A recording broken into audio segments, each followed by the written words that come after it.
गराएर मैले पठाएँ।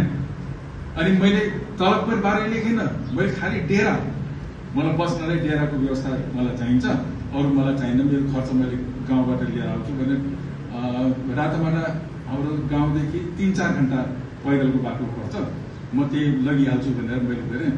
हेर्नुहोस् त, फेरि भाग्य कुरा, मेरो एप्लिकेसनलाई फालिदिए तिमीले, फालिदिएछ। त्यो कहाँ माडी खोलाको मान्छे, त्यो पनि गुरुङ, त्यो को ठगो यो भनेर।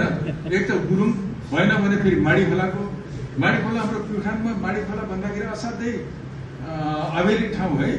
जे जति एजुकेसन छ त्यो झिमिल खोला साइडतिर छ, त्यहाँका क्वाडी, उता यो के भन्छ बिजुवार, खैरा इत्यादि सबै एजुकेटेड, पुणे खोला इत्यादि एजुकेटेड एरिया पढ्नको।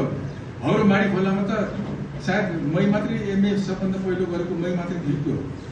अनि तिनीहरूले पत्याएनन्, मेरो एप्लिकेसन फालिदिए। त्यति म यता दाङमा थाहा पाएँ कि म यसरी अङ्ग्रेजीमा पढ्न आएको छु भनेर। अनि मलाई बङ्गाली बनाउन जगाउने 2 जना, एकजना हाम्रै मतलब यही सर हुनुहुन्थ्यो हामीसित सँग पढाउने पन्त सर, लालमणि पन्त भनेर। उहाँले हाई स्कुल के भन्छ अरे बिएको एक्जाम दिन गएको, उहाँको फर्म रिजेक्ट भयो, पत्ता लगाउनु भयो यहाँ पनि कोही नेपाली रहेछ भनेर। मैले उहाँको सिफारिस गरिदिएँ प्रिन्सिपललाई, प्रिन्सिपलले मलाई माया गर्थ्यो। अनि उनीहरूले जाँच दिए, अनि उनीहरूले आएर भने कि यसरी यहाँ के भन्छ भिङ्ग्रीमा एमए गरेको आछ भनेर मलाई सिकाइदिए। अनि गजराती त्यस बेलामा शिक्षक के भन्छ अरे सेक्रेटरी हुनुहुन्थ्यो हाम्रो हाई स्कुलको, उहाँले मान्छे पठाएर मलाई बोलाएर ल्याउनु भयो। अनि यहाँ पढाउन थालेँ। हेर्नुहोस् है, भाग्यले कहाँको मान्छे के हुने, मलाई यहाँ फेरि यता तानेर आयो। अनि फेरि यहाँ पढाउन थालेँ।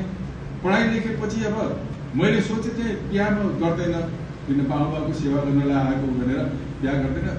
गरेँ भने पनि 50-60 वर्ष लागेपछि बल्ल गरौँला बिहा भने मैले त्यो सोचिराखेको थिएँ, किन बुढेसकालमा त सम चाहिन्छ भनेर त्यो मैले प्लान बनाएको थिएँ, त्यो गरिनँ।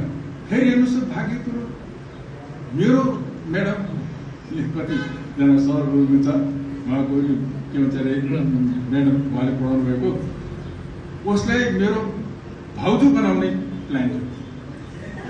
मेरो बुवाको प्लान है, उहाँलाई भाउजू बनाउने, किन असाध्यै मन पराएको उहाँले त्यो केटी मन पराएको।